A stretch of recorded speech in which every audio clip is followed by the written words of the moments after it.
Natutunan ko sa kanya. Hindi, natutunan mo na ngayon na ganyan, may henji ko. Ano yung natutunan mo sa tinatahak niyo ngayon? Natutunan ko na... Ay, ma'am, ano yan? Ma'am, cherry blossom. Ma'am Mace, dinala tayo sa Japan ni Ma'am Mace. Oo, grabe naman yan. Natutunan ko, ano ba? Dami kasi eh. Ano ba? Siguro yung yung kailangan namin makinig sa isa't isa, ganun. Uy, cooperation. No? Kasi minsan yung isang situation, parang kami lang din yung nakakaintindi. Kahit alam nung iba. So, ayun siguro. So, kapag napag-usapan na namin, ayun, medyo okay na. Maganda. Tsaka, importante din yung yung may nagsasalita, tapos nakikinig lang talaga yung sinasabihan mo. Minsan ganun kasi nangyayari. Ito maganda ito. Kunyari, meron daw tayong genie. No? Bibigyan ka na isang wish, ikaw, Hendrik. Ano yung wish mo na yun? Isang wish lang yun. Ay, ko dyan technical ako mag-isip sa ganyan Sige, Ang wish ko sana magkaroon pa ako ng 100 wishes. Dadami, di ba? Ako, siguro, hindi mawala yung happiness ko.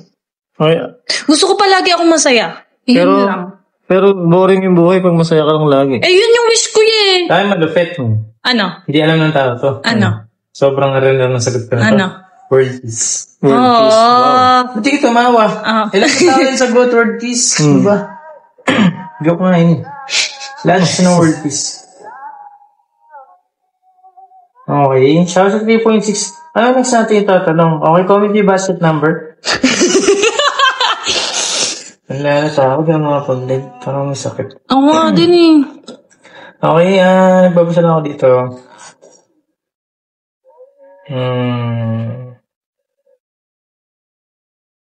Ito, very common question. Wow, 1M likes na tayo, guys! Wow! Ito, very common question, Henrik. After 10 years, ano nakikita mo sa sarili mo? Like, okay, 10 years. Okay, successful. Successful, siyempre. Happy. Happy. Yeah. And free. May tatlong anak na?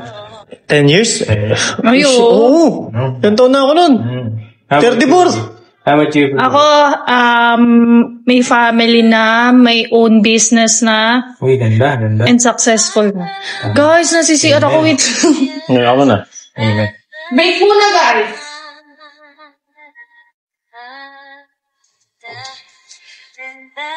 Ayan, so hindi ka matatanong natin, guys. Okay. Ano ang first build mo kay Tinker? Tinker? Battle. Ay, uso pa ba ngayon ba? Oo. Battle Fury. Hindi, battle water. Ito maganda to. Paano mo daw hinahandle yung mga misunderstanding? Hindi lang sa relationship, of course, sa friends, sa family. Number 1, communication. Yeah. Of course. Kailangan yun. Napaka-importante na communication. Walang maayos pag walang communication. Hindi dapat nagkikip ng something. Tama. Pero kahit na ako na nag-a-advise, ginagawa ko rin yun talaga minsan. Yung nagtatago ng feelings. Kasi ang hirap ilabas din minsan talaga. Pero, ayun, at the end of the day, kailangan pa rin siya sabihin. Kasi hindi siya mawawala hanggang di mo siya nalabas. Am I right? May lahi po ba kayo? Wala, guys.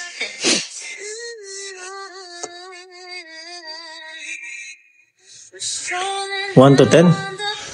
11.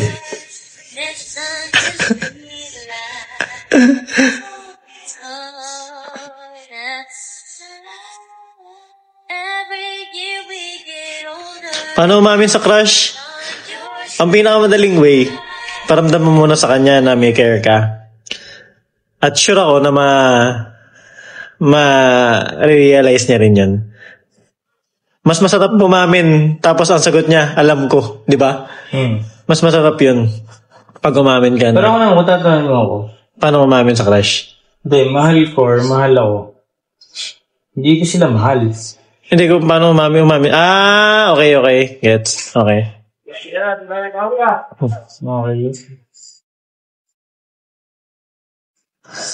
Ito magandang tanong to, par.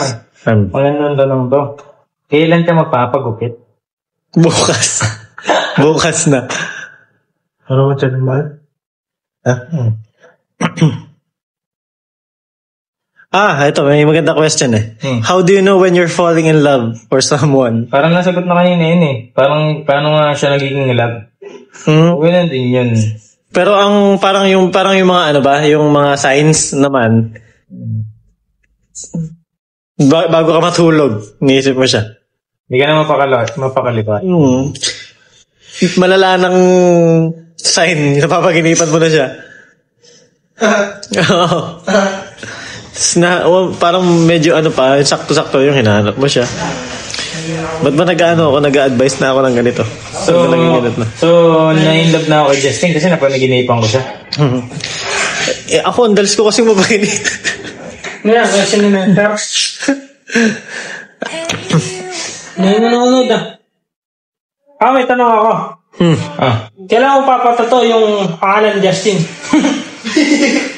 Papatato ka? Bakit ka papatato yun? Hindi ko alam. Ito may tanong ko kay Kyle. Ito malupit tanong kay Kyle. Nagpakita na ba ang sign eh?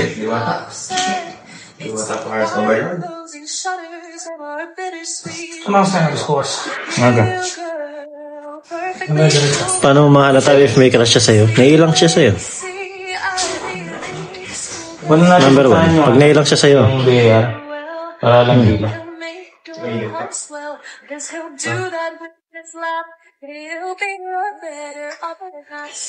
May time ba na kapag hiniba? Meron. Pero ako guys, alam nyo, isa pa sa love language ko, hindi ko lang sinishare, pero physical touch. Makapansin nyo dito, tanungin yung mga kuya, napaka-clingy ko. Ako, ang love language ko is physical touch. Hindi ako Totoo lang, mas lamang pa yung physical touch ko sa words of affirmation. Hindi ako sa words of... Kasi hindi ako ganun eh. Hindi ako yung sasabihin mo sa kanya na ganito, ganyan. Hindi, mas gusto ko yung kasama kami, tas... Ayan. Okay na yun. Kasi hindi ako guys, hindi ako yung masabi ng mga ganang bagay. Pero ako, personal, sobrang mahihain kapag may kausap ako about yung parang kaming nag-heart to heart talk kami. Ang hirap maglabas ng sentence. Ewan ko bakit. Pero pag sa chat, pag after namin maghiwalay, nasasabi ko naman. Uy, thank you kay Ma'am Miss. Watermelon, yeah. You know what it is. Uy, JB. Ay, JB ba?